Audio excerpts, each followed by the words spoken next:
Halo sahabatku, selamat datang kembali di channel Kita Bercerita. Kali ini akan menceritakan tentang karena telat masuk kerja, aku dipanggil ke ruangan bos. Di sana, aku melihat foto ibuku. Aku terkejut dan bertanya, "Bapak kenal dengan beliau?" Sang CEO menjawab dingin, "Ya, dia adalah..." Sebelum ceritanya dimulai, silahkan tulis di kolom komentar, dari kota mana saja kalian berasal. Jangan lupa tekan like dan subscribe, agar channel ini bisa berkembang, dan bisa memberikan cerita yang lebih menarik lagi. Pagi itu, suasana kota terasa begitu riuh dan tergesa-gesa. Kontras dengan langkah kaki Gema yang mendadak kaku di depan pintu lobi kantor. Gema adalah seorang wanita muda yang dikenal karena dedikasi dan prestasinya. Sejak masa sekolah hingga bangku perkuliahan, ia selalu menjadi teladan, bukan karena ia terlahir beruntung, melainkan karena ia tahu bahwa kerja keras adalah satu-satunya jembatan untuk mengubah nasibnya. Di lingkungan kerjanya yang baru di sebuah perusahaan multinasional, Gema selalu datang paling awal, menyelesaikan tugas dengan ketelitian tinggi, dan tidak pernah sekalipun membuat catatan buruk. Namun, takdir pagi ini tampaknya sedang menguji ketenangannya.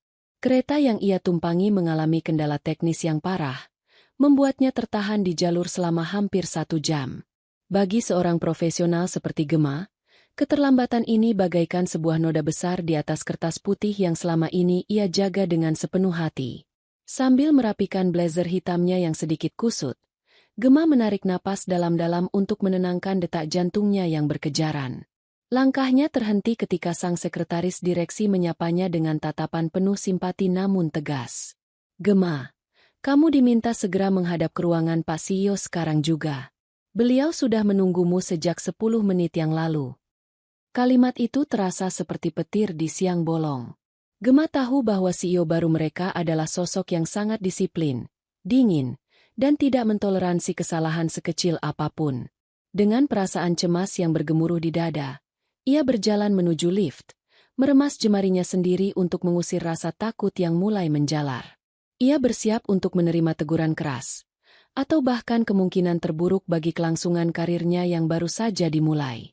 Namun, di balik penampilannya yang tangguh dan prestasinya yang gemilang di dunia kerja, Gema menyimpan sebuah ruang sunyi di lubuk hatinya.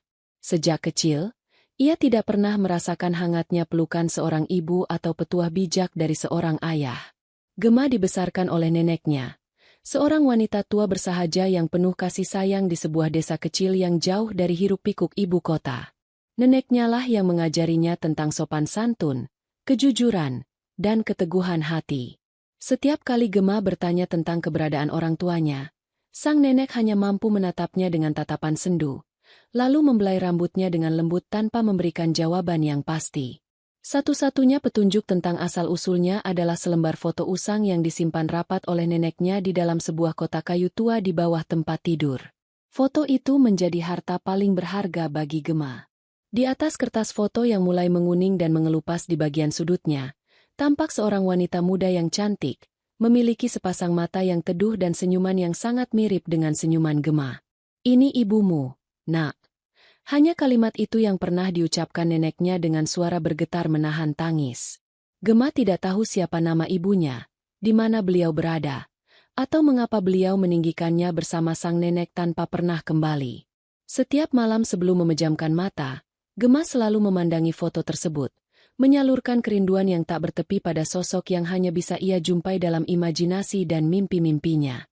Kerinduan itulah yang menjadi bahan bakar utama bagi Gema untuk terus berprestasi, dengan harapan suatu saat nanti, jika sang ibu melihatnya dari kejauhan, beliau akan merasa bangga memiliki seorang putri sepertinya.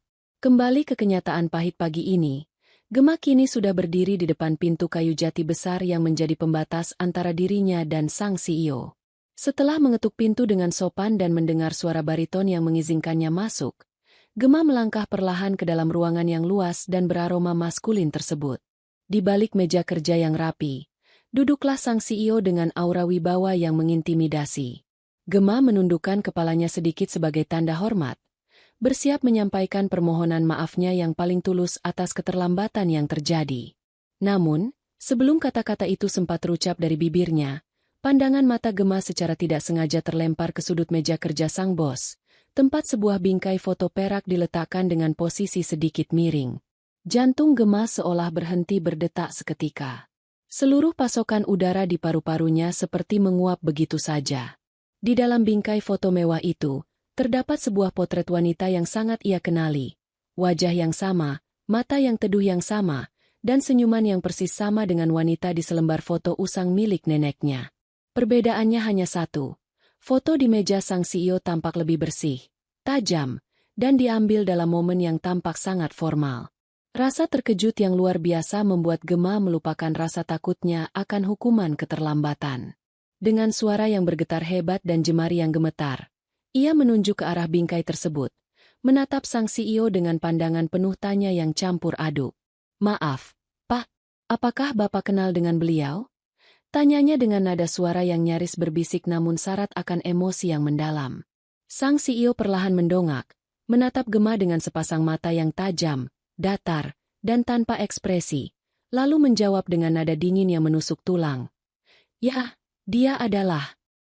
Suasana di dalam ruangan ber-AC itu mendadak terasa begitu mencekam.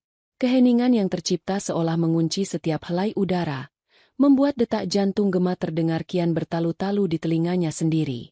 Pertanyaan yang baru saja ia lontarkan dengan keberanian yang tersisa seperti menggantung di udara, menunggu kepastian yang bisa jadi akan mengubah seluruh hidupnya. Gemma masih berdiri mematung, sepasang matanya tidak beralih sedikit pun dari bingkai foto perak di meja kerja itu, lalu bergantian menatap raut wajah sang CEO yang sama sekali tidak menunjukkan riak emosi.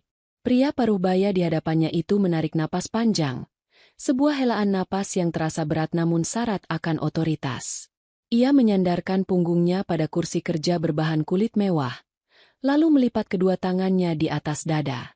Tatapannya yang tajam mengunci pandangan Gemma, seolah sedang menilai ketulusan dan keterkejutan yang terpancar dari wajah karyawan mudanya tersebut.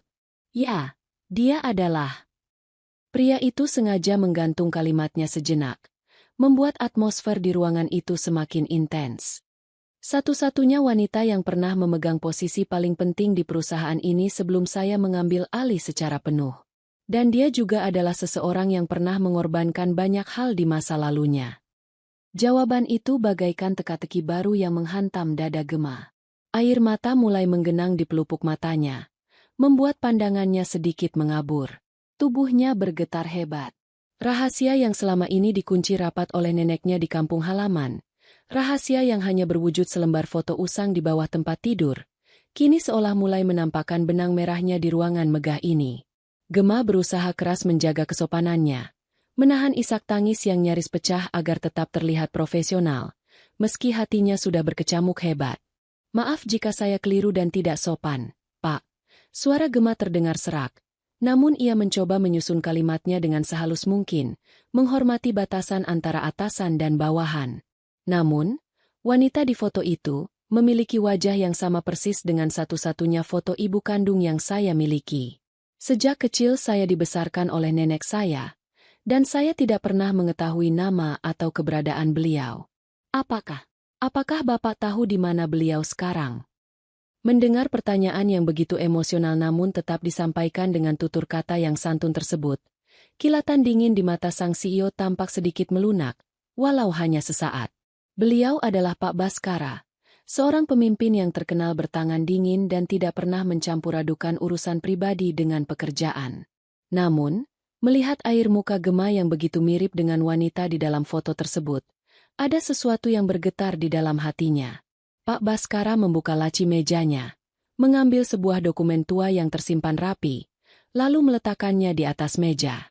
"Gemma," panggil Pak Baskara dengan nada suara yang sedikit lebih rendah dari sebelumnya. "Keterlambatanmu hari ini sebenarnya adalah pelanggaran disiplin. Namun, melihat apa yang baru saja kamu tanyakan, saya rasa takdir memiliki cara yang aneh untuk mempertemukan kita di sini." Wanita di foto ini bernama Kirana. Dia bukan sekadar mantan petinggi di sini. Dia adalah wanita yang memilih pergi dan melepaskan semua kemewahannya demi melindungi seseorang. Pak Baskara menjeda kalimatnya, menatap Gemma dengan saksama. "Jika kamu adalah anak dari wanita di foto ini, maka kamu adalah putri dari seseorang yang selama puluhan tahun ini saya cari keberadaannya. Hubungan saya dengannya jauh lebih rumit daripada sekadar hubungan rekan kerja. Mendengar nama Kirana diucapkan untuk pertama kalinya dalam hidupnya, air mata Gema akhirnya luruh membasahi pipinya. Nama yang selama ini menjadi misteri kini memiliki bunyi. Namun, penjelasan Pak Baskara yang menggantung justru membuka gerbang tanya yang lebih besar lagi di dalam benak Gema. Siapa sebenarnya ibunya? Mengapa beliau harus pergi dan bersembunyi? Dan apa hubungan sebenarnya antara sang CEO berwajah dingin ini dengan masa lalu ibunya? Ruangan itu mendadak terasa semakin menyempit seiring dengan rahasia yang perlahan-lahan mulai tersingkap. Gema, dengan jemari yang masih bergetar, berusaha menghapus air mata yang membasahi pipinya menggunakan selembar tisu. Sebagai seorang wanita yang dididik untuk selalu tegar dan menjaga tata krama, ia berusaha sekuat tenaga menguasai emosinya. Di hadapannya, Pak Baskara masih menatapnya dengan pandangan yang sulit diartikan. Sebuah tatapan yang merupakan perpaduan antara otoritas mutlak seorang pemimpin dan kilasan luka lama yang mendalam. Hubungan yang rumit, Pak. Gema memberanikan diri membuka suara, memecah keheningan yang sempat merayap. Apa maksud dari semua ini? Jika benar Ibu Kirana adalah ibu kandung saya, mengapa beliau harus bersembunyi? Dan apa hubungannya dengan Anda serta perusahaan besar ini? Pak Baskara tidak langsung menjawab. Ia berdiri dari kursi kebesarannya, berjalan perlahan menuju jendela besar yang menampilkan pemandangan gedung-gedung pencakar langit ibu kota. Punggungnya yang tegap menyiratkan beban masa lalu yang tak pernah benar-benar hilang. 25 tahun yang lalu, Gema, ujar Pak Baskara tanpa berbalik. Suaranya terdengar berat dan bergema di sudut-sudut ruangan. Perusahaan ini hampir hancur karena persaingan internal yang kotor. Kirana, ibumu, adalah sosok jenius yang memegang formula bisnis dan aset terbesar kami. Namun, posisi itu membuatnya menjadi incaran banyak pihak, termasuk keluarga saya sendiri. Ayah saya, pendiri perusahaan ini sebelum saya, menginginkan semua yang dimiliki Kirana, bukan hanya asetnya, tetapi juga pengabdian totalnya. Pak Baskara berbalik, menatap Gema dengan intensitas yang meningkat. Keluarga saya menuntut Kirana untuk menyerahkan segalanya dan tunduk pada aturan keluarga kami melalui sebuah pernikahan bisnis yang dipaksakan. Ketika Kirana menolak dan memilih jalannya sendiri, ia dianggap sebagai pengkhianat. Ia diusir, namanya dihapus dari sejarah perusahaan, dan seluruh haknya dibekukan. Saya yang saat itu masih muda, tidak berdaya untuk membelanya melawan ambisi ayah saya sendiri. Mendengar penuturan itu, hati Gema mencelos. Rasa hormat yang awalnya ia miliki terhadap sosok sang CEO kini mulai terusik oleh rasa perih yang mendalam atas ketidakadilan yang menimpa ibunya. Latar belakang prestasinya dan jiwanya yang bersih membuat Gema tidak bisa menerima penindasan, sekalipun itu dilakukan oleh keluarga orang paling berkuasa di kantor ini.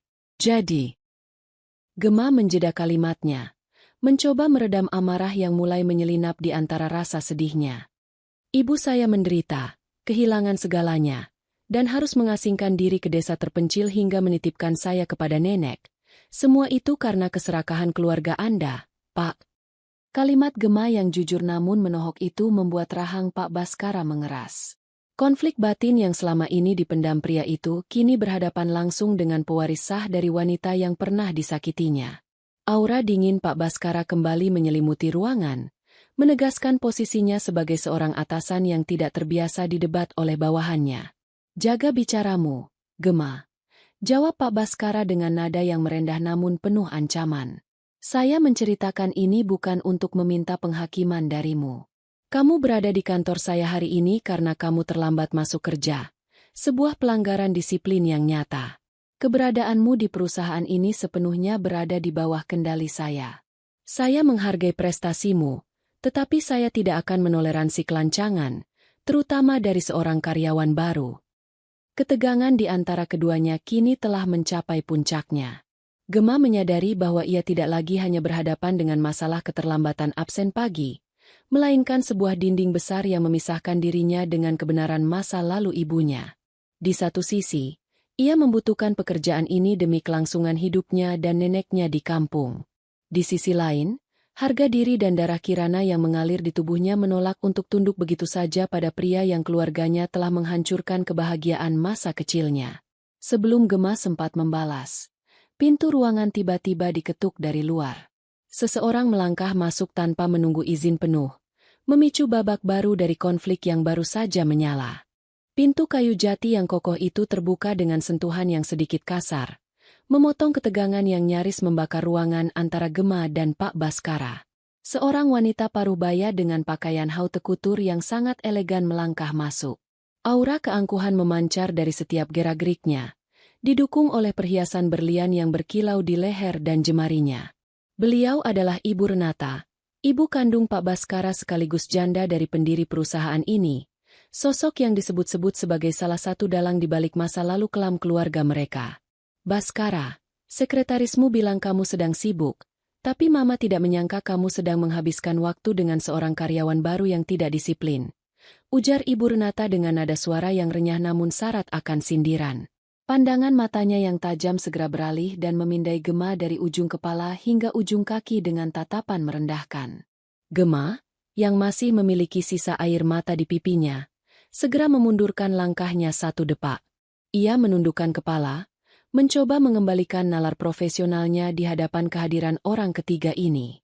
Nilai-nilai kesopanan yang diajarkan neneknya di desa membuat Gema tetap memilih untuk diam dan menghormati situasi, meskipun hatinya bergejolak hebat mendengarkan sindiran tersebut.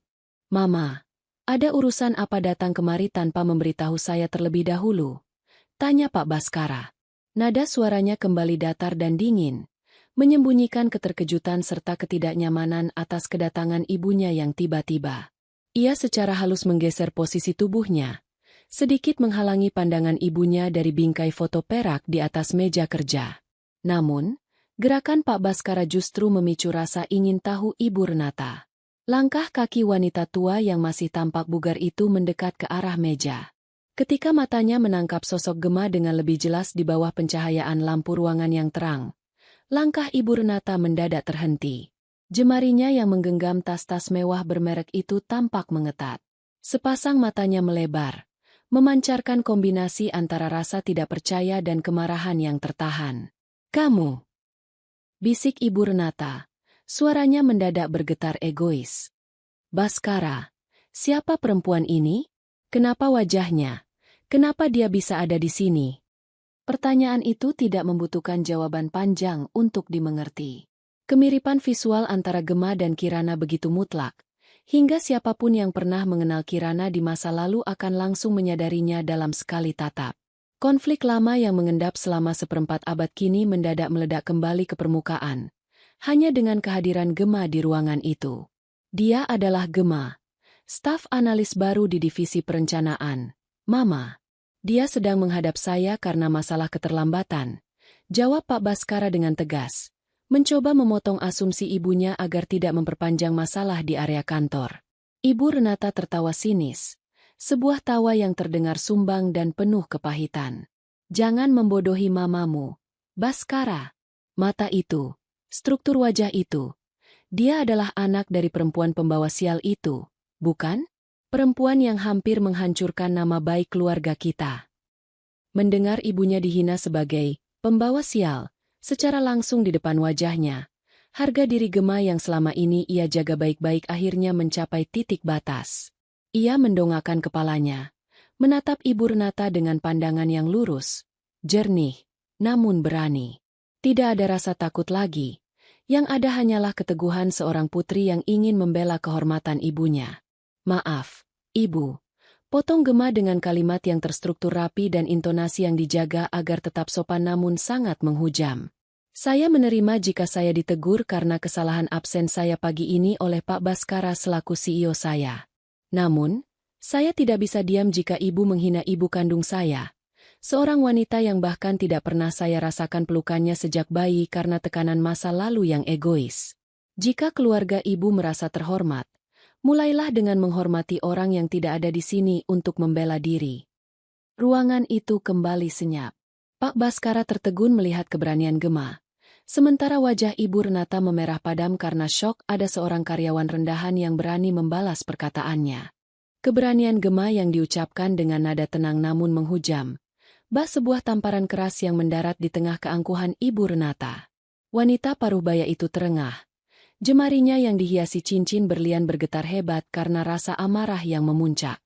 Belum pernah ada dalam sejarah hidupnya, seorang karyawan biasa, terlebih lagi putri dari wanita yang paling ia benci di masa lalu, berani menatap lurus ke matanya dan mempertanyakan moralitas keluarganya.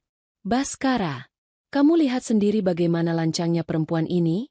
Pekik Ibu Renata. Suaranya meninggi hingga bergaung di langit-langit ruangan yang tinggi. Dia tidak punya tata krama. Persis seperti ibunya dulu yang pembangkang. Pecat dia sekarang juga. Saya tidak mau melihat sepasang mata itu berkeliaran di perusahaan milik keluarga kita. Gema tetap berdiri tegak. Meskipun dadanya bergemuruh hebat dan air mata kepedihan kembali mendesak ingin keluar, ia menolak untuk terlihat lemah di hadapan wanita yang telah menindas ibunya. Ia meremas kedua tangannya sendiri di balik blazer hitamnya, mengumpulkan seluruh sisa kekuatan yang diajarkan oleh neneknya di desa. Baginya, kehilangan pekerjaan ini memang sebuah bencana finansial, tetapi kehilangan harga diri dan mengizinkan nama ibunya diinjak-injak adalah sebuah kehancuran jiwa. Pak Baskara yang sejak tadi mengamati konfrontasi tersebut akhirnya melangkah maju. Aura kepemimpinannya yang dominan langsung menyelimuti ruangan, memotong histeria ibunya. Ia berdiri tepat di antara Ibu Renata dan Gema, menjadi pembatas fisik sekaligus penengah dari konflik dua generasi yang meledak di hadapannya. "Cukup, Mama," ujar Pak Baskara. Nada suaranya tidak meninggi, namun getaran baritonnya yang berat dan dingin seketika membungkam ruangan. "Ini adalah ruang kerja saya, di dalam gedung perusahaan yang saya pimpin. Segala keputusan mengenai pengangkatan, sanksi, hingga pemecatan karyawan adalah hak prerogatif saya sebagai CEO, bukan atas dasar sentimen pribadi di masa lalu." Ibu Renata terbelalak. Tidak percaya putra kandungnya sendiri memilih untuk bersikap netral ketimbang membelanya. "Baskara, apa kamu sudah lupa apa yang dilakukan Kirana dulu? Kamu mau membela anak dari wanita yang..." "Saya tidak membela siapapun, Mama," potong Pak Baskara dengan tegas. Tatapannya beralih menatap Gema yang masih setia dengan keteguhannya.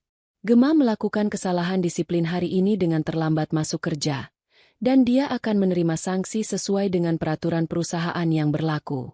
Tidak lebih, dan tidak kurang. Mengenai masalah masa lalu, itu adalah urusan luar yang tidak boleh mengintervensi profesionalisme di kantor ini. Pak Baskara kemudian membalikkan tubuhnya sepenuhnya menghadap Gema. Matanya yang tajam mengunci pandangan wanita muda itu. Ada kilasan rasa hormat yang samar di balik ketegasan sang CEO melihat bagaimana Gema mempertahankan harga dirinya dengan cara yang tetap elegan dan sopan. "Gema," panggil Pak Baskara. Suaranya kembali formal. "Kamu kembali ke tokomu atau divisimu sekarang. Selesaikan tugas-tugas analis yang tertunda hari ini. Surat teguran tertulis akan dikirimkan oleh HRD ke emailmu sebagai konsekuensi keterlambatanmu. Dan mengenai pembicaraan kita sebelum tamu saya datang, kita akan melanjutkannya di waktu yang lebih tepat. Luar jam kerja." Gema menarik napas dalam-dalam, lalu mengembuskannya perlahan. Ia merasakan kelegaan kecil karena Pak Baskara masih bertindak sebagai pemimpin yang adil dan tidak membuta karena tekanan ibunya. Gema membungkukkan badannya dengan sangat sopan, memberikan penghormatan terakhir yang profesional kepada sang CEO, sekaligus menunjukkan kepada Ibu Renata bahwa ia memiliki kelas dan tata krama yang jauh lebih tinggi daripada tuduhan mereka. "Baik, Pak Baskara. Terima kasih atas kebijaksanaan Anda. Saya menerima sanksi tersebut dan memohon maaf sekali lagi atas keterlambatan saya," ucap Gema dengan suara yang stabil. Tanpa melirik sedikit pun ke arah Ibu Renata yang masih menatapnya dengan penuh dendam, Gema membalikkan badan dan melangkah keluar dari ruangan itu dengan kepala tegak. Namun, begitu pintu kayu jati itu tertutup rapat di belakangnya, kekuatan Gema runtuh seketika. Ia bersandar pada dinding koridor yang sepi, memegangi dadanya yang sesak. Di dalam ruangan sana, ia mendengar samar-samar suara Ibu Renata yang kembali memprotes keputusan putranya. Gema tahu, melangkahkan kaki keluar dari ruangan itu bukan berarti konflik telah usai. Justru, ini adalah awal dari badai besar yang akan menyeretnya masuk lebih dalam kepusaran misteri kehidupan ibunya, Kirana.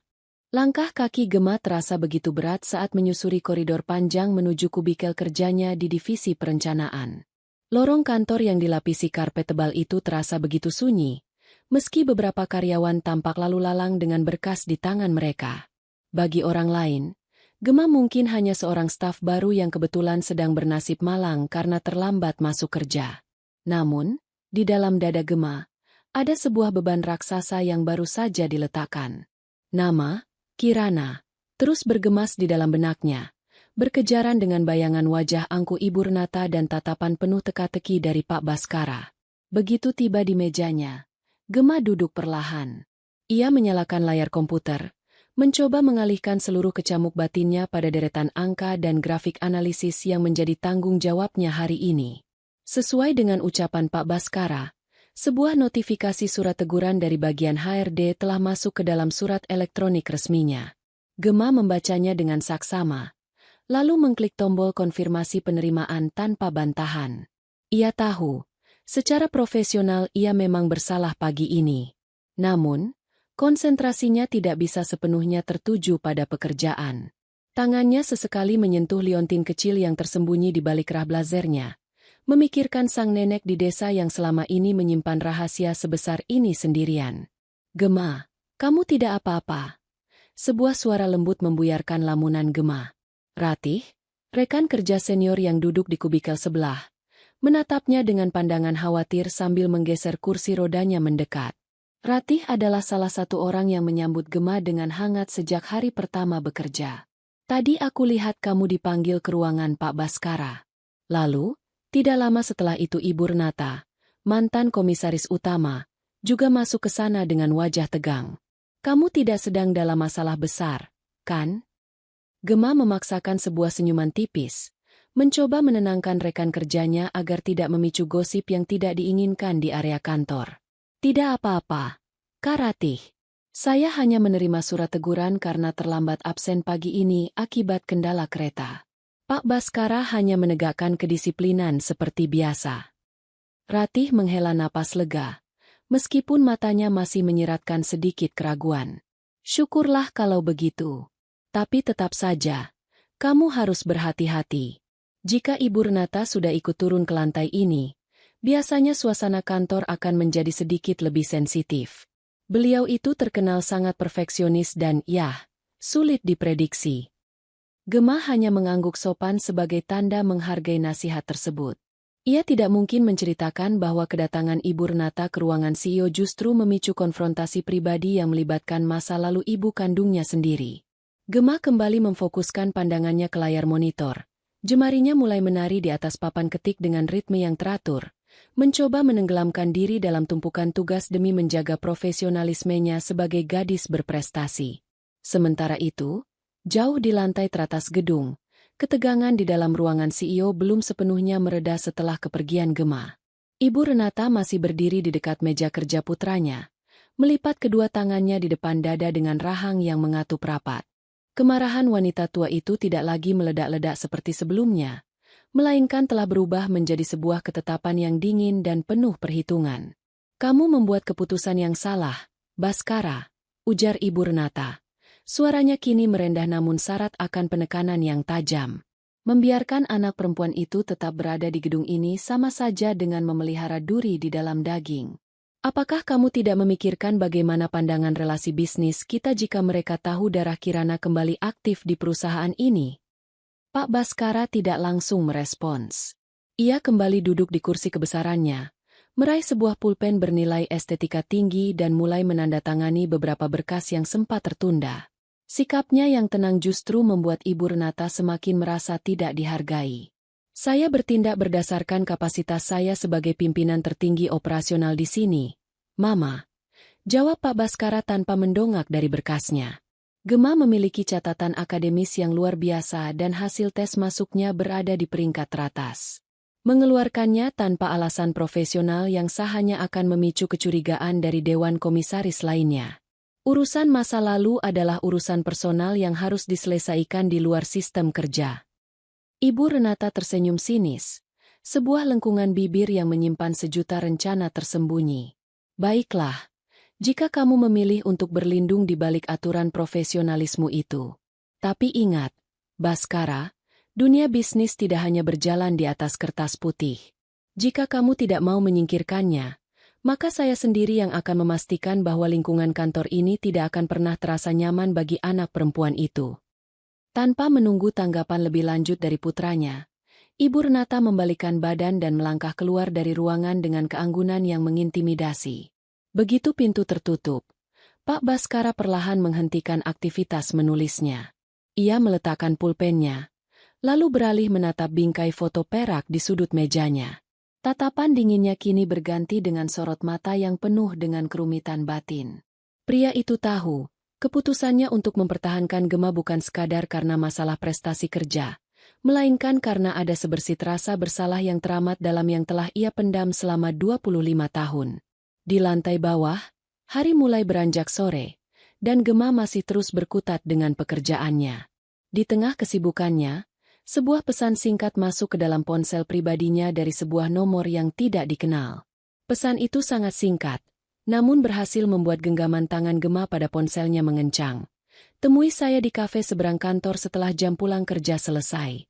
Ada hal tentang Kirana yang harus kamu ketahui secara utuh. Baskara. Layar komputer di kubikel Gema akhirnya meredup setelah ia menekan tombol shutdown. Jam dinding kantor telah menunjukkan pukul 5 sore lewat 15 menit.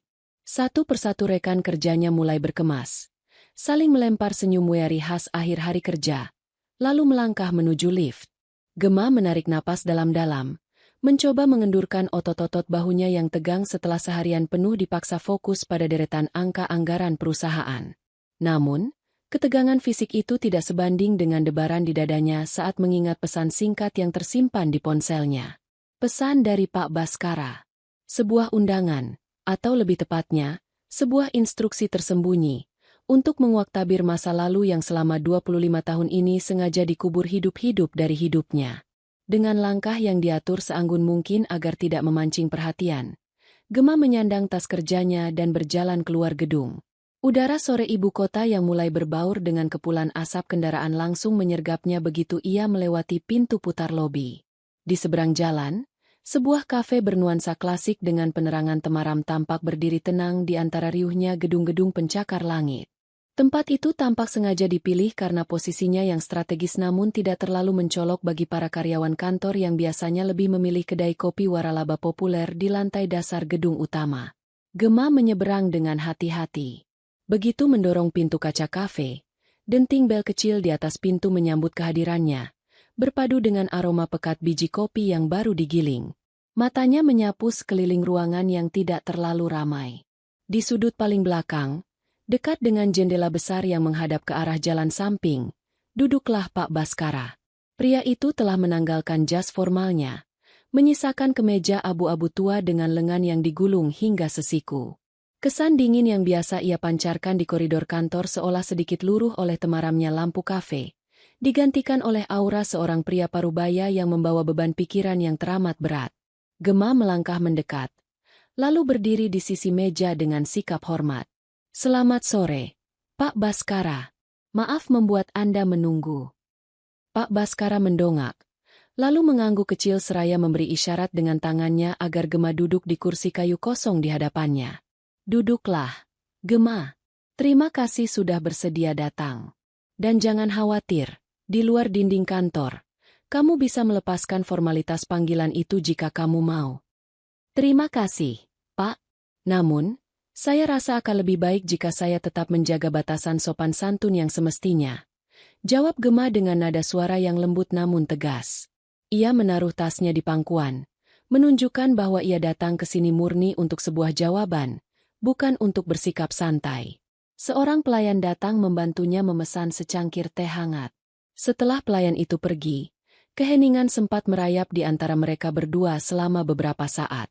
Hanya terdengar lamat-lamat alunan musik jazz instrumental yang mengalir dari pengeras suara kafe. "Kamu sangat mirip dengannya." Pak Baskara membuka suara. Matanya menatap cangkir kopi hitam di depannya sebelum beralih menatap lekat ke arah Gema. "Bukan hanya dari garis wajah atau matamu, Gema, tapi keteguhan sikapmu, Caramu berbicara dengan kepala tegak namun tetap menjaga harga diri. Semua itu adalah cerminan dari Kirana. Ibumu. Mendengar nama ibunya kembali disebut, Gema merasakan desakan emosi yang kuat di dadanya. Jika Anda begitu mengenal ibu saya, tolong ceritakan yang sebenarnya, Pak. Mengapa Ibu Renata begitu membencinya? Dan mengapa ibu saya harus menyembunyikan saya di sebuah desa terpencil bersama nenek tanpa pernah kembali? Pak Baskara menghela napas panjang. Tatapannya menerawang keluar jendela, menembus kaca yang mulai berembun karena hawa AC. Semua ini bermula dari ambisi keluarga saya. Seperti yang saya katakan tadi siang, ibumu adalah arsitek utama di balik sistem finansial dan ekspansi perusahaan ini di masa awal. Dia bukan sekadar karyawan. Dia adalah mitra strategis ayah saya. Namun, ayah saya adalah seorang pria yang tidak suka berbagi kekuasaan atau keuntungan dengan orang luar. Pria parubaya itu menjeda kalimatnya saat pelayan mengantarkan teh pesanan Gema. Setelah situasi kembali sepi, ia melanjutkan dengan suara yang lebih rendah, hampir seperti bisikan yang syarat akan penyesalan. Ayah saya memaksa Kirana untuk menandatangani sebuah perjanjian kontrak di mana seluruh hak kekayaan intelektual dan saham atas namanya dialihkan sepenuhnya kepada keluarga kami. Ketika Kirana menolak, mereka mulai menggunakan cara-cara yang kotor. Mereka memfitnah ibumu melakukan penggelapan dana perusahaan, merusak reputasinya di dunia bisnis, dan mengancam akan menjebloskannya ke penjara. Gema mengepalkan tangannya di bawah meja. Rasa perih dan amarah yang sempat ia bendung kini mencuat kembali. Dan Anda hanya diam melihat itu semua terjadi. Pak Baskara menatap Gema dengan sorot mata yang penuh dengan luka lama yang belum sembuh. Saat itu, saya hanyalah seorang pemuda yang baru pulang dari studi luar negeri, dipaksa masuk ke dalam sistem tanpa memiliki kekuatan politik apapun di dewan direksi. Saya mencoba membantunya secara sembunyi-sembunyi, menyediakan jalur logistik agar ia bisa keluar dari kota ini sebelum surat penangkapan palsu itu diterbitkan oleh relasi ayah saya. Malam itu, malam terakhir saya melihatnya. Kirana sedang mengandung dirimu, Gema. Dia pergi demi melindungimu dari pusaran keserakahan keluarga saya. Mendengar fakta bahwa ibunya melarikan diri dalam kondisi mengandung dirinya demi menyelamatkannya dari ancaman hukum yang tidak adil, air mata Gema akhirnya lolos membasahi pipinya. Selembar foto usang yang selama ini ia peluk setiap malam kini memiliki cerita yang utuh. Sebuah cerita tentang pengorbanan seorang ibu yang luar biasa. Namun, sebelum Gema sempat mencerna seluruh kebenaran pahit itu, ponsel Pak Baskara yang tergeletak di atas meja mendadak bergetar hebat. Sebuah nama muncul di layar monitor ponsel tersebut. Ibu Renata. Pak Baskara menatap layar itu dengan rahang yang mengeras.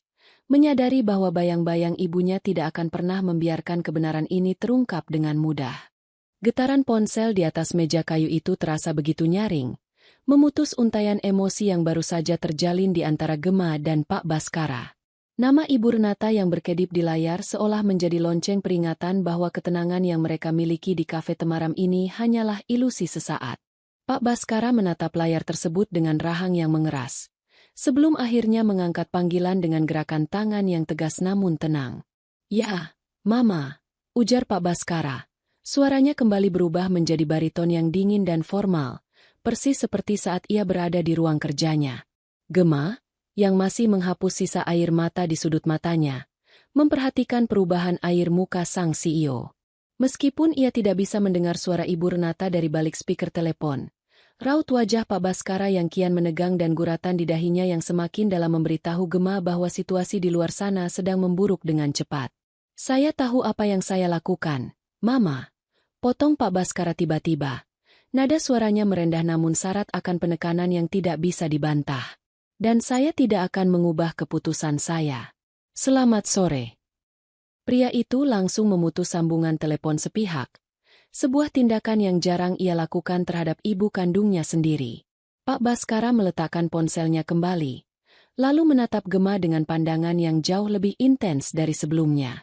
Ibu Renata baru saja menghubungi bagian audit internal.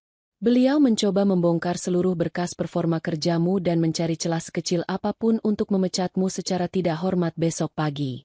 Beliau juga mengancam akan membawa masalah ini ke forum Dewan Komisaris. Mendengar hal itu, Gema tidak lagi merasa takut atau gemetar seperti saat ia berdiri di koridor kantor tadi siang. Penuturan Pak Baskara tentang pengorbanan Ibu Kirana telah menumbuhkan sebuah kekuatan baru di dalam dirinya. Darah seorang wanita tangguh yang menolak tunduk pada keserakahan kini mengalir penuh dalam kesadaran Gema. "Biarkan saja, Pak," ucap Gema dengan suara yang terdengar sangat stabil, mengejutkan Pak Baskara yang mengira gadis muda itu akan panik. Jika Ibu Renata ingin membawa masalah ini ke tingkat yang lebih tinggi, maka itu adalah kesempatan kita. Saya tidak akan lari seperti yang mereka harapkan. Jika ibu saya dulu harus pergi demi menyelamatkan saya, maka sekarang saya yang akan berdiri di sini untuk membersihkan nama baiknya. Pak Baskara tertegun sejenak, melihat binar keberanian yang begitu murni di sepasang mata Gema. Perlahan, sebuah lengkungan senyum tipis, yang pertama kali Gema lihat sejak mengenal pria itu, muncul di wajah sang CEO. "Kamu benar-benar putrinya," ujar Pak Baskara dengan nada bangga yang tidak lagi disembunyikan. Pria itu kemudian memajukan tubuhnya, melipat kedua tangannya di atas meja. "Jika kamu memiliki keberanian sebesar itu, maka ini saatnya kita membuka kotak Pandora yang sebenarnya. Konflik ini harus diakhiri, Gema. Dan titik terangnya ada pada dokumen yang selama ini saya simpan rapat." Pak Baskara membuka tas kerja kulitnya yang tergeletak di kursi sebelah, lalu mengeluarkan sebuah penggerak kilas data, flash disk, berwarna perak dan meletakkannya di depan Gema.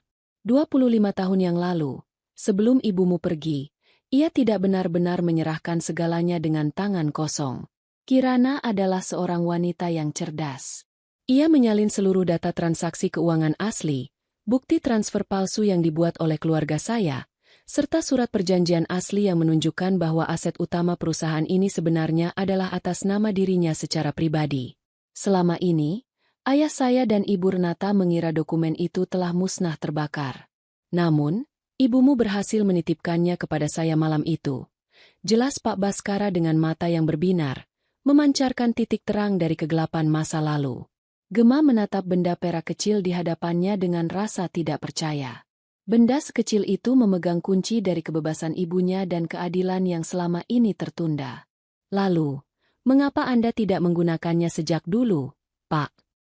"Karena selama puluhan tahun ini, saya tidak memiliki sekutu yang sah," jawab Pak Baskara dengan jujur. "Jika saya membukanya sendiri, Ibu Renata akan dengan mudah menuduh saya melakukan pengkhianatan keluarga dan mengubur kasus ini menggunakan pengaruh hukumnya. Namun sekarang, kamu ada di sini, Gema. Kamu adalah ahli waris sah dari Kirana. Secara hukum, kamu memiliki hak mutlak untuk menuntut pengembalian nama baik dan aset yang telah dirampas.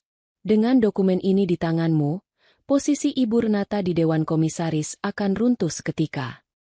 Konflik yang awalnya terasa seperti penindasan sepihak dari sebuah keluarga penguasa, kini berbalik arah menjadi sebuah serangan balik yang terstruktur. Puncak dari pertarungan ini tidak lagi terjadi di ruang tertutup yang penuh intimidasi, melainkan akan dibawa ke atas meja hijau dan rapat Dewan Komisaris yang sah. Gema mengulurkan tangannya, mengambil flash disk tersebut dengan genggaman yang mantap. "Besok pagi, saat Ibu Renata mengumpulkan Dewan Komisaris untuk memecat saya," Gema menjeda kalimatnya, menatap Pak Baskara dengan senyuman penuh tekad yang anggun, "Kita akan memberikan mereka sebuah kebenaran yang tidak akan pernah bisa mereka lupakan." Pagi itu, langit Jakarta tampak cerah, namun suasana di ruang rapat lantai tertinggi gedung perusahaan terasa begitu pekat oleh ketegangan. Meja panjang berbahan kayu mahoni yang mengkilap menjadi arena pertempuran yang sunyi. Para anggota Dewan Komisaris telah duduk di kursi masing-masing dengan ekspresi yang sulit ditebak. Ibu Renata duduk di ujung meja dengan posisi yang dominan, dagunya terangkat tinggi, memancarkan aura otoritas yang ia yakini tidak akan tergoyahkan. Di sisi lain, Pak Baskara duduk dengan tenang, jemarinya bertaut di atas meja, sementara Gema berdiri di sisi ruangan, bersiap untuk memasuki babak penentuan dalam hidupnya. Sesuai dengan agenda hari ini, suara Ibu Renata memecah keheningan dengan nada yang tajam. "Kita akan membahas mengenai integritas staf operasional perusahaan. Saya menuntut pemecatan segera atas staf bernama Gema. Kehadirannya di sini adalah noda bagi reputasi perusahaan, dan ia telah terbukti tidak memiliki kedisiplinan yang memadai." Gema berdiri dengan punggung tegak. Ia tidak lagi menunduk.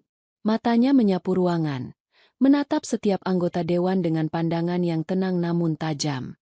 Saat ia melangkah maju menuju layar proyektor, suasana ruangan berubah menjadi semakin hening. Ibu Renata menatap Gema dengan tatapan merendahkan, seolah sedang menunggu gadis muda itu tersungkur oleh rasa takut. "Maaf menginterupsi, Ibu Renata."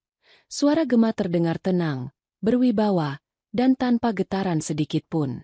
"Sebelum keputusan pemecatan itu diambil, saya memohon waktu Bapak dan Ibu Dewan untuk melihat sebuah dokumen yang sangat krusial bagi sejarah dan masa depan perusahaan ini."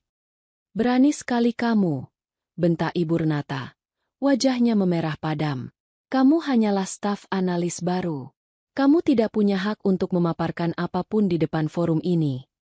Namun, sebelum Ibu Renata sempat memanggil petugas keamanan untuk menyeret Gema keluar, Pak Baskara mengangkat tangan kanannya, menghentikan langkah para penjaga pintu. "Biarkan dia bicara, Mama. Sebagai CEO, saya memberi izin penuh. Jika Gema memang bersalah dan tidak memiliki dasar yang kuat, maka saya sendiri yang akan menandatangani surat pemecatannya detik ini juga." Gema tidak membuang waktu. Ia menyambungkan flash disk perak yang diberikan Pak Baskara semalam ke dalam sistem komputer ruang rapat. Dalam sekejap, layar lebar di depan ruangan menampilkan deretan berkas digital yang selama ini terkubur rapat. Ada surat perjanjian saham, bukti transaksi keuangan yang dimanipulasi, dan surat kesaksian dari para notaris lama. 25 tahun lalu, Gema memulai penjelasannya. Suaranya memenuhi seluruh sudut ruangan dengan kekuatan yang menghipnotis. "Perusahaan ini hampir runtuh karena ambisi pribadi yang menghalalkan segala cara. Ibu saya, Kirana, adalah arsitek di balik kesuksesan awal perusahaan ini. Namun, ia difitnah, haknya dirampas, dan ia dipaksa pergi demi melindungi saya." Gema menunjuk ke arah layar yang menampilkan dokumen asli dengan tanda tangan asli pendiri perusahaan dan ibunya. Dokumen ini membuktikan bahwa aset yang selama ini diklaim oleh pihak tertentu sebagai milik pribadi, sebenarnya adalah hak mutlak dari keluarga Kirana. Dan saya, sebagai satu-satunya ahli warisnya, berdiri di sini bukan sebagai staf yang mencari belas kasihan, melainkan sebagai pihak yang menuntut keadilan atas pengkhianatan yang telah terjadi. Seisi ruangan gempar. Bisik-bisik ketidakpercayaan mulai terdengar dari para anggota dewan. Wajah Ibu Renata yang tadinya merah padam kini berubah menjadi pucat pasi. Tangannya gemetar saat ia menatap layar proyektor. Layar yang menampilkan bukti nyata kejahatan yang ia kira telah musnah selamanya. Ia mencoba berdiri, hendak membantah. Namun suaranya tercekat di tenggorokan. Ini fitnah. Dokumen itu palsu," teriak Ibu Renata. Namun suaranya terdengar lemah dan tidak lagi memiliki wibawa. "Dokumen ini memiliki stempel notaris resmi yang terdaftar, Ibu," sahut Pak Baskara dengan suara dingin yang mematikan. Ia menatap ibunya dengan tatapan kecewa yang mendalam. "Dan saya sudah memverifikasi keasliannya melalui tim hukum independen tadi pagi. Semuanya asli." Gema menatap Ibu Renata tepat di matanya. Tidak ada kebencian dalam pandangannya. Hanya keteguhan seorang putri yang telah berhasil mengungkap kebenaran. "Saya tidak datang ke sini untuk menghancurkan perusahaan ini, Ibu Renata. Saya datang untuk membersihkan nama ibu saya dan menuntut hak yang seharusnya. Perusahaan ini tidak akan runtuh karena kebenaran. Ia hanya akan runtuh jika dibangun di atas kebohongan." Puncak dari konfrontasi itu mencapai titik di mana Ibu Renata tidak lagi mampu berkata-kata. Ia terduduk lemas di kursinya, menyadari bahwa tahta yang ia jaga dengan segala kelicikan selama puluhan tahun kini runtuh hanya dengan kehadiran seorang gadis yang pernah ia remehkan. Para anggota dewan kini beralih menatap Gema dengan sorot mata yang penuh kekaguman, menyadari bahwa gadis muda yang mereka anggap sebagai staf biasa, ini adalah pemegang kunci masa depan perusahaan. Namun, di tengah kesunyian yang mencekam itu, Gema tahu bahwa ini baru permulaan. Masalah ini mungkin selesai di atas kertas. Namun luka di hati mungkin memerlukan waktu lebih lama untuk sembuh. Keheningan yang menyelimuti ruang rapat Dewan Komisaris perlahan mencair, digantikan oleh riuh rendah diskusi di antara para petinggi perusahaan. Satu persatu, Anggota dewan mengangguk setuju setelah meneliti salinan dokumen hukum yang sah di hadapan mereka. Fakta bahwa Gema adalah putri kandung sekaligus ahli waris sah dari Kirana kini tidak lagi menjadi perdebatan. Hukum telah berbicara melalui bukti yang tidak terbantahkan, dan keangkuhan yang selama puluhan tahun dibangun oleh Ibu Renata kini runtuh tanpa sisa. Ibu Renata, dengan sisa-sisa harga diri yang terluka, perlahan berdiri dari kursinya. Ia tidak lagi melirik ke arah Gema ataupun Pak Baskara. Dengan langkah yang terasa goyah dan kepala yang tidak lagi mendongak angkuh, wanita tua itu melangkah keluar dari ruang rapat, membiarkan pintu tertutup rapat di belakangnya. Kepergiannya menandai berakhirnya sebuah era tirani personal yang selama ini membayangi sejarah perusahaan. Perwakilan Dewan Komisaris, seorang pria parubaya yang bijaksana, bangkit dari duduknya lalu berjalan mendekati Gema. Gema, atas nama Dewan Komisaris dan seluruh sejarah perusahaan ini, kami memohon maaf yang sebesar-besarnya atas ketidakadilan yang menimpa mendiang Ibu Kirana di masa lalu. Hak-hak saham dan posisi yang seharusnya menjadi milik ibumu akan segera kami proses untuk dialihkan kepadamu sebagai ahli waris sah. Kami juga berharap kamu bersedia mengambil peran yang lebih strategis di perusahaan ini, bukan lagi sebagai staf analis biasa. Gema mendengarkan kalimat itu dengan takzim. Ia mengulas senyum tipis yang syarat akan rasa hormat, lalu membungkukkan badannya dengan sangat sopan. Terima kasih, Bapak dan para anggota dewan yang terhormat.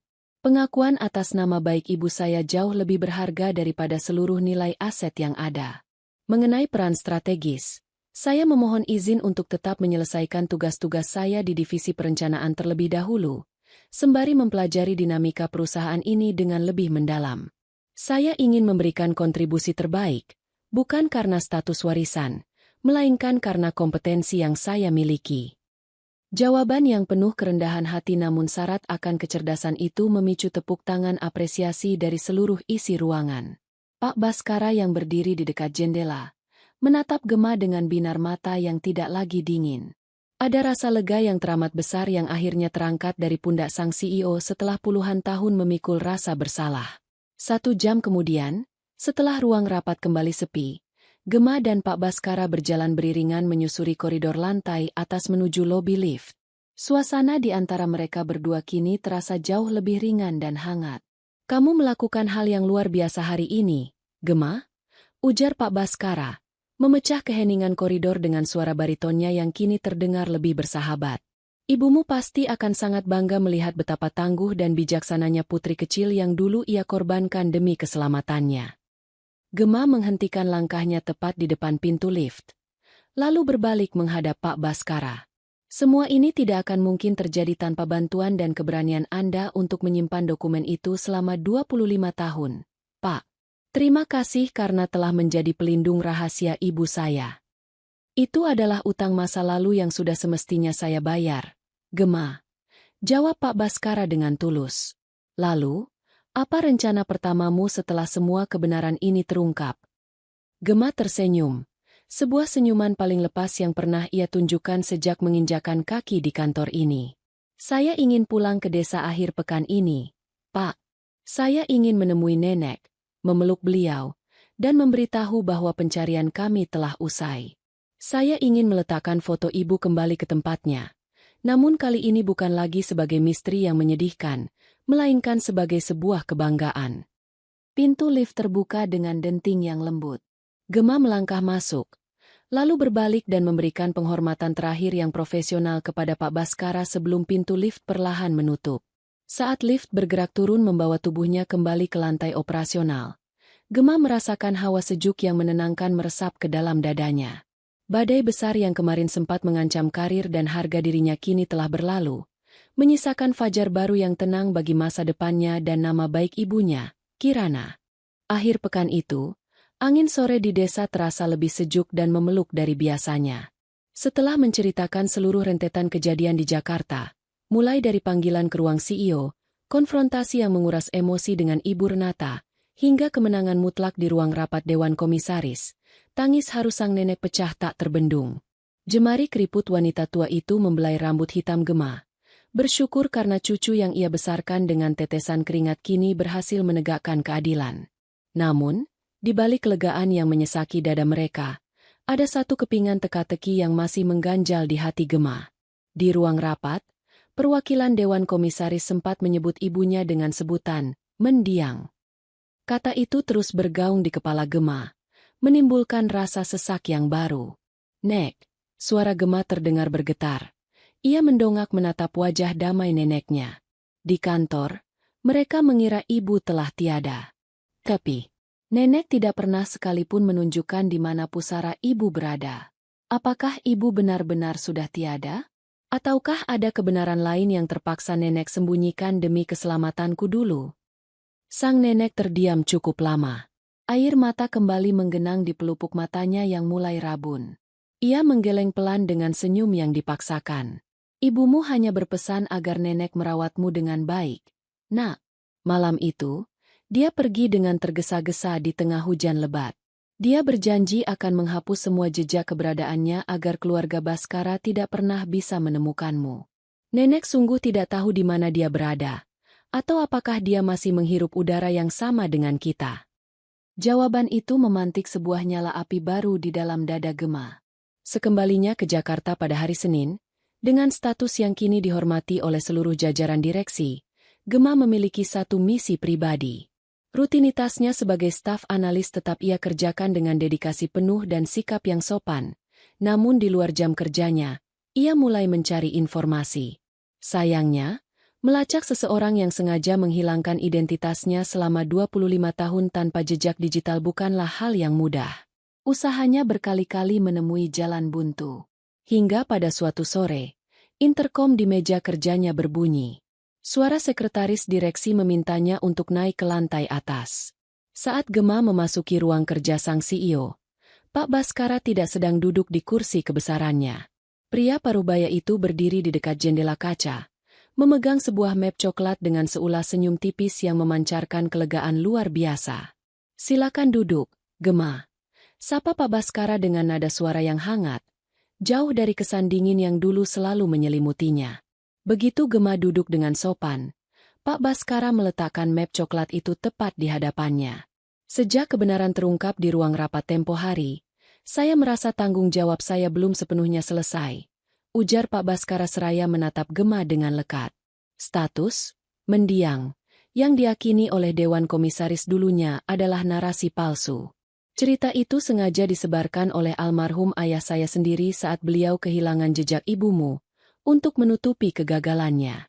Selama seminggu terakhir ini, saya mengerahkan tim penyelidik swasta terbaik yang saya miliki untuk mencari keberadaan Kirana, menggunakan sisa-sisa petunjuk yang tidak pernah diketahui oleh keluarga saya. Napas Gemma seakan terhenti. Tangannya sedikit gemetar saat ia menyentuh permukaan map tersebut. Maksud Bapak, ibu saya. Buka map itu, Gemma. Potong Pak Baskara lembut. Dengan jemari yang dingin karena gugup, Gemma membuka lipatan map tersebut. Di dalamnya, terdapat beberapa lembar foto candid yang baru saja dicetak. Foto itu menampilkan sebuah bangunan sederhana namun asri, dikelilingi pepohonan rindang. Di teras bangunan itu, tampak seorang wanita parubaya berpakaian sangat sederhana sedang tersenyum membacakan buku untuk sekumpulan anak kecil. Gemma menutup mulutnya dengan kedua tangan, menahan isak tangis yang nyaris meledak. Wajah wanita itu telah diukir oleh garis-garis usia. Rambutnya mulai diselingi uban. Namun senyum teduh itu adalah senyum yang sama persis dengan foto usang di bawah tempat tidur neneknya. Ibumu mengganti namanya menjadi Ibu Tari, jelas Pak Baskara. Suaranya ikut bergetar oleh haru. Ia mendirikan panti asuhan kecil di pinggiran kota Yogyakarta. Ia mengabdikan sisa hidupnya untuk merawat anak-anak yang ditinggalkan, mungkin sebagai bentuk pelampiasan rasa rindunya karena tidak bisa membesarkanmu. Gemma, jika kamu siap, saya sudah menyiapkan kendaraan. Kita berangkat ke sana sekarang juga. Perjalanan darat menuju Yogyakarta sore itu terasa seperti lorong waktu yang sangat panjang bagi Gemma. Sepanjang jalan, ia tidak banyak bicara, hanya memeluk map coklat itu di dadanya. Perasaannya campur aduk, ada rindu yang membuncah, ada rasa takut tidak dikenali, dan ada kebahagiaan yang meluap-luap. Pak Baskara yang duduk di kursi depan membiarkan Gemma menikmati keheningan tersebut, memahami bahwa gadis itu sedang mempersiapkan mentalnya untuk sebuah pertemuan terbesar dalam hidupnya. Menjelang senja di hari berikutnya, mobil perlahan memasuki pelataran berbatu. Papan kayu bertuliskan, Panti Asuhan Kasih Pelita, menyambut mereka. Suasana sangat sepi karena anak-anak tampaknya sedang berada di dalam musala untuk beribadah. Pak Baskara menoleh ke arah Gema, memberikan anggukan yang syarat akan dukungan seorang ayah yang tidak pernah Gema miliki. Pergilah. Ini adalah waktu milikmu. Saya akan menunggu di sini. Gema turun dari mobil dengan langkah yang terasa melayang. Udara sore itu membawa aroma tanah basah dan bunga melati. Ia berjalan perlahan menyusuri taman kecil di samping panti. Di sana, membelakangi arah datangnya Gema, seorang wanita sedang sibuk menyirami tanaman di dalam pot-pot tanah liat. Langkah Gema terhenti dalam jarak 3 meter. Mulutnya terasa keluh, namun hatinya menjerit memanggil sosok itu. Ia menarik napas panjang, mencoba mengumpulkan seluruh keberaniannya. Permisi. Suara Gema keluar nyaris seperti bisikan. Wanita paruh baya itu menghentikan aktivitasnya. Ia perlahan membalikkan badannya. Begitu sepasang mata teduh itu berserobok dengan pandangan Gema, waktu di sekitar mereka seakan berhenti berputar. Selang air di tangan wanita itu jatuh ke tanah, membasahi ujung sandalnya. Mata wanita itu membesar, menatap Gema dari ujung rambut hingga ujung kaki dengan keterkejutan yang meruntuhkan seluruh pertahanannya. Gema. Bibir wanita itu bergetar hebat. Ia mengenali putrinya. Ikatan darah dan naluri keibuannya melampaui rentang waktu 25 tahun yang kejam. Apakah itu benar-benar kamu, putri kecilku? Air mata luruh seketika membasahi pipi Gema. Tidak ada lagi formalitas. Tidak ada lagi ketegaran sang staf analis berprestasi. Gema mengangguk cepat, berlari kecil dengan sisa tenaga yang ia miliki, dan langsung menghambur ke dalam pelukan wanita itu. Tangis keduanya pecah bersahutan di bawah langit senja. Gema menyembunyikan wajahnya di ceruk leher sang ibu, menghirup aroma kasih sayang yang selama ini hanya bisa ia impikan dalam tidur malamnya. Pertemuan itu mengobati luka puluhan tahun, menjawab segala kerinduan, dan menyatukan kembali dua jiwa yang pernah dipisahkan oleh takdir. Di ruang tamu sederhana berbahan kayu yang harum aroma teh melati, Gema duduk bersimpuh di lantai, menyandarkan kepalanya di atas lutut sang ibu. Tangan ibu Kirana yang kini terasa agak kasar namun dipenuhi kehangatan yang tiada tara, tidak sedetik pun berhenti mengelus rambut putri tunggalnya. Air mata keduanya sudah mengering, menyisakan binar kebahagiaan yang begitu murni di sepasang mata yang sangat mirip itu. Di kursi kayu tak jauh dari mereka, Pak Baskara duduk dengan tenang, memandangi pemandangan indah di hadapannya dengan seulas senyum lega.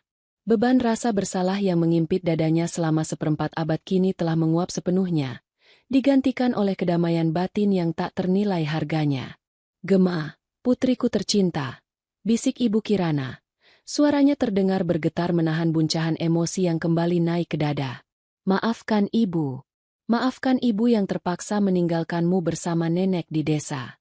Setiap malam, Ibu selalu memandang ke arah langit, berdoa agar kamu tumbuh menjadi anak yang sehat, baik, dan kuat. Ibu tidak pernah menyangka, takdir akan membawa putri kecil ibu kembali dalam wujud seorang wanita yang begitu tegar dan luar biasa. Gema mendongak, menatap lekat wajah ibunya. Ia meraih kedua tangan ibunya, lalu menciumnya dengan penuh takzim dan rasa hormat yang mendalam. Ibu tidak perlu meminta maaf.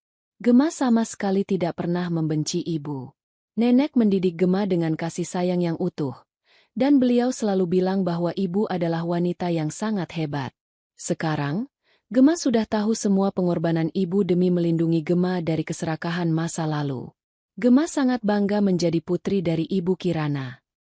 Mendengar kalimat yang begitu santun dan tulus dari putrinya, Ibu Kirana kembali meneteskan air mata haru. Ia membawa Gema ke dalam dekapannya sekali lagi, memeluknya dengan erat seolah tidak ingin kehilangan momen berharga ini untuk kedua kalinya. Pak Baskara kemudian berdeham pelan, menarik perhatian ibu dan anak tersebut dengan sikap yang sangat menghormati suasana. Kirana, panggil Pak Baskara dengan nada suara yang lembut. Kehadiran Gema di sini juga membawa sebuah kabar keadilan. Seluruh dokumen manipulasi masa lalu telah kami bongkar di hadapan Dewan Komisaris. Nama baikmu telah sepenuhnya dibersihkan dari segala fitnah. Dan seluruh hak saham serta aset atas namamu kini telah resmi dialihkan kepada Gema sebagai ahli waris sahmu. Keadilan yang tertunda akhirnya berpihak pada tempat yang semestinya. Ibu Kirana tertegun sejenak, lalu tersenyum tipis dengan guratan wajah yang penuh keikhlasan. Ia menatap Pak Baskara dengan pandangan penuh rasa terima kasih. Baskara, terima kasih karena telah menjaga rahasia dan dokumen itu dengan nyawamu. Namun, bagiku, kemewahan materi itu sudah menjadi masa lalu. Hartaku yang paling berharga, aset terbesarku yang paling berkilau di dunia ini, sedang berada di dalam pelukanku saat ini, yaitu Gema. Gema merasakan dadanya membubung penuh oleh kehangatan yang luar biasa. Kalimat ibunya menjadi pembuktian bahwa cinta seorang ibu tidak akan pernah bisa diukur dengan angka atau nominal harta apapun di dunia ini. Namun, ibu, potong Gema dengan lembut, sambil menggenggam jemari ibunya. Aset dan hak yang kembali kepada kita ini tidak akan kita biarkan mengendap begitu saja. Gema ingin menggunakan seluruh warisan dan hak saham tersebut untuk memperbesar panti asuhan ini, membangun sekolah yang layak bagi anak-anak telantar, dan memastikan tidak ada lagi anak di dunia ini yang harus terpisah dari ibunya karena keterbatasan ekonomi atau ketidakadilan. Mendengar niat luhur sang anak, tangis haru kembali pecah di ruangan itu. Ibu Kirana menangis bahagia, tidak menyangka bahwa putrinya tidak hanya tumbuh menjadi gadis yang berprestasi dan cerdas, melainkan juga memiliki hati seputih salju yang penuh dengan empati. Pak Baskara bahkan harus menyeka sudut matanya yang mendadak basah karena rasa kagum yang teramat dalam pada kedewasaan berpikir Gema. Malam itu, di bawah kesaksian temaram lampu panti asuhan dan senandung doa dari anak-anak yatim yang dirawat di sana, pencarian panjang Gema resmi berakhir. Selembar foto usang yang selama puluhan tahun disimpan rapat di dalam kotak kayu tua milik neneknya, kini telah menjelma menjadi pelukan hangat yang nyata. Air mata kepedihan, keterlambatan kerja yang membawa berkah, hingga konfrontasi ruang rapat yang menegangkan, semuanya melebur menjadi satu akhir kisah yang indah, sebuah akhir di mana kejujuran mengalahkan keserakahan, dan kerinduan seorang anak bermuara pada dekapan abadi sang ibu tercinta. Dari kisah tadi, kita belajar bahwa setiap perjalanan hidup selalu membawa pesan yang berharga. Semoga ada hikmah yang bisa kita petik bersama hari ini. Kalau kalian suka dengan cerita seperti ini, silakan tekan tombol like dan subscribe sebagai bentuk dukungan kamu untuk channel ini. Terima kasih sudah meluangkan waktu kalian. Tetaplah menjadi bagian dari channel Kita Bercerita ini, dan sampai jumpa di kisah inspiratif berikutnya.